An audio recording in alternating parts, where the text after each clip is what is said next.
Hello guys! In today's video, I'm going to show you my Guardian Tales tier list.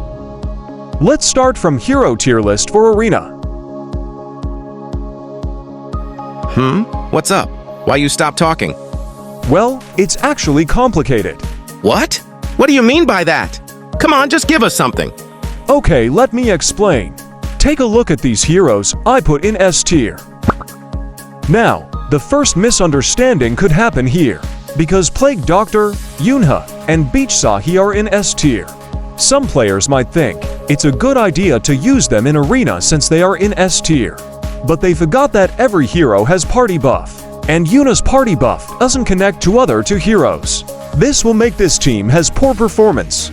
Well, I think that's the player's fault because they don't learn the game system. Let's assume the player knows that the party buff should be connected. Then comes the second misunderstanding. What? Not all connected party buffs are good. For example, 3 def party buffs, 3 melee damage party buff, and other connected party buff I'll tell you later. So to make it easier for you to know which heroes you should use, I'll show you all tier lists I have in Guardian Tales.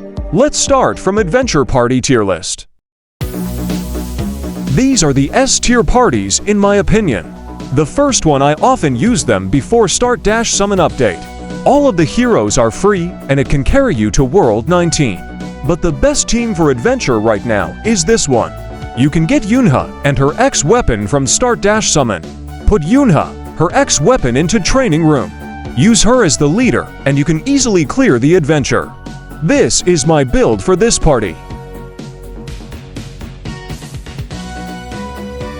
If you can't form this party, then you can use this S tier party combination.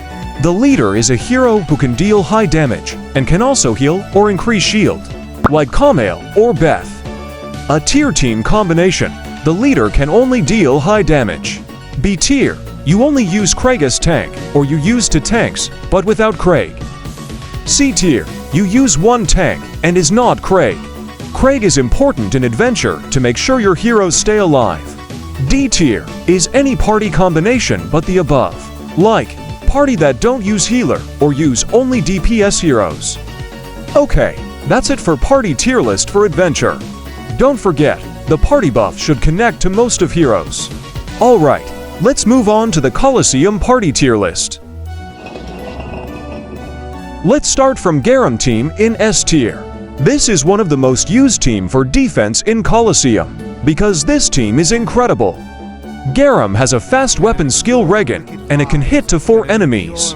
This will ensure you get the first chain skill and stun most of your enemies.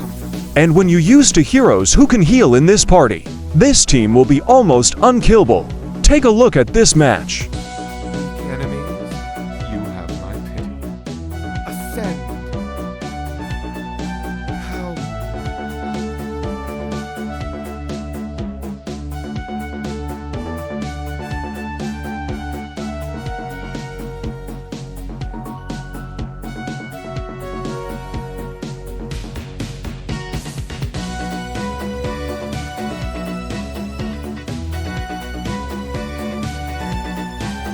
And what I really like about this team is you can easily form this as a new player. This is the Garam team you can form as new player. Mia and Craig are free. Yunha and her X weapon, you can obtain them from start-summon.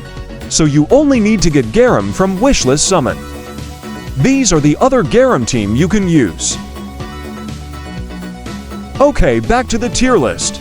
The other team we have here is full damage Beth team. This is the team I recommend.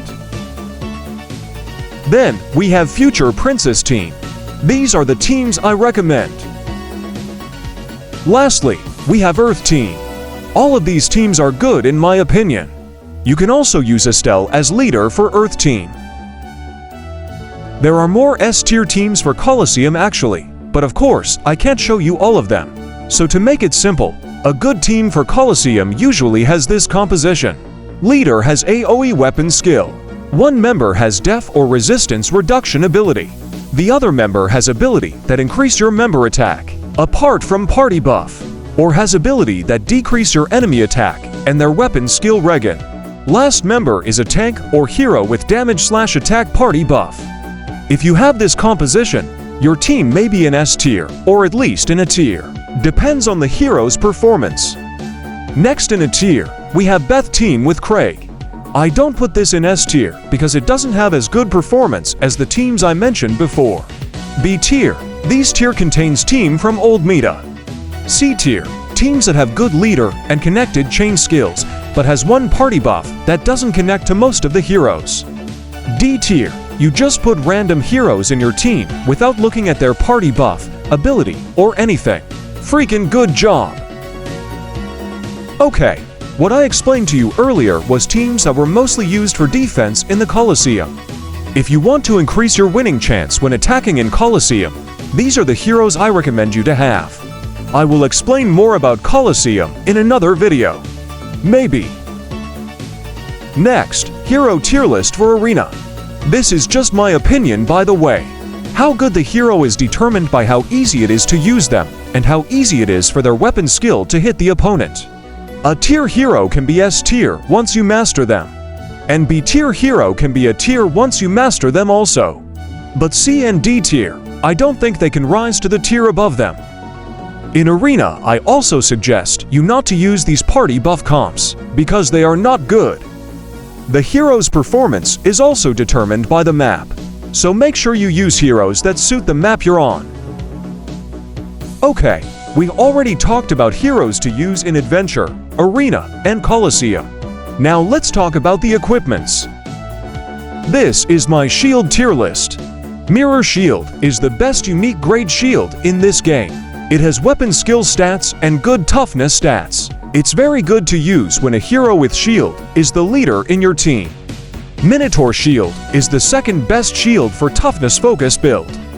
Advanced Shield and Captain's Mirror Shield are like the upgrade version of Mirror Shield. It has 2% fewer weapon skill stats, but they increase your hero's damage significantly.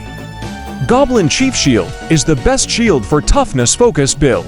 It has great toughness stats and crit hit resistance. Shields in a tier, I put them there because they have good toughness stats. But Judge's Shield here has the highest attack stats of all shields. You can use it on Oma in Dark Guild Raid Team to increase your damage. B tier shields have decent toughness stats. C tier shields have not that good toughness stats and kinda useless substats. D tier shield, a useless damage focused shield, just by Captain's Mirror Shield guys. Moving on to accessories. Mad Panda Brooch is a very good accessory to use on a tank unit in Arena or Adventure. But in Colosseum, I think it's better to use Martyr Necklace because it has def reduction negated stats. However, if your tank is the leader, then it's better to use Earth Necklace since it not only has def negation, but also weapon skill regen and attack stats. I use this accessory to all my heroes in Arena, so I can counter Plague Doctor in any situation. I also use it to most of my heroes in Def Colosseum. Shadow Beast Bracelet, the best accessory to use for DPS party members in Guild Raid and Boss Rush. But if you don't have it, you can use the second best, which is Sniper Goggles. If you don't have it either, then use the third best, that is Sharpshooter. Protector's Brooch is the best accessory for healer party member. You can use it on Mia and Yunha in Garam team. If you don't have it, you can use Ocean Earring. If you don't have it either, you can use Goddess Statue or Angel Necklace. Oh yeah, Earth Necklace also has heal stats, so it's the best for Garam. Next is Minotaur Necklace, the best accessory for DPS leader in Guild Raid and Boss Rush. Make sure you have the right element stats. This accessory, I always use it to counter hero with attack decrease ability in Colosseum.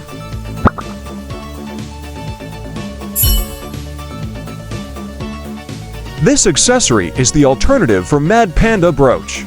This accessory is a cheap copy of Earth Necklace. The drawback is it doesn't has heal stats. This one is a cheap copy of Flame Dragon Necklace. This one is a good accessory. You can use it on any hero temporarily. These two accessories are good to use on tank unit temporarily. B tier are decent accessories in my opinion. C tier are accessories that are not good for most of heroes. D tier are trash accessories. Next, merch tier list. Yes, I'm not finished. This merch allows you to kill feeble enemies in one hit. I use it in Guild Raid if the boss HP is more than 40%. Then regular stages Expedition and Tale of Tethys Hero. Trio Panda merch, great in PvP contents, ensuring your heroes stay alive. Invader Mothership merch, it's great to use on DPS leader in boss stages of Expedition and Guild Raid if the boss HP is less than 60%. Vending Machine, best merch for healer hero. Little Princess, useful if you have skill damage party buff in your Colosseum or Arena team. Mouse Nari, useful for ranged DPS hero. Lupina T-shirt, same as Mouse Nari, but for melee. B tier and C tier mercs are not that useful in my opinion. You can check their information and find out why. Last, merch tier list. Use Book Relic if your full damage team has crit chance party buff. Use Cup Relic if you don't. And use Candle Relic if your team focus on durability. This is because different relics grant unique buffs when equipped by all for heroes in your team. And I don't use Bell Relic because I think Candle is better. Okay guys, that's it for this video. If you have a question or have a different opinion, feel free to comment down below. Thank you guys for watching and see you in the next video.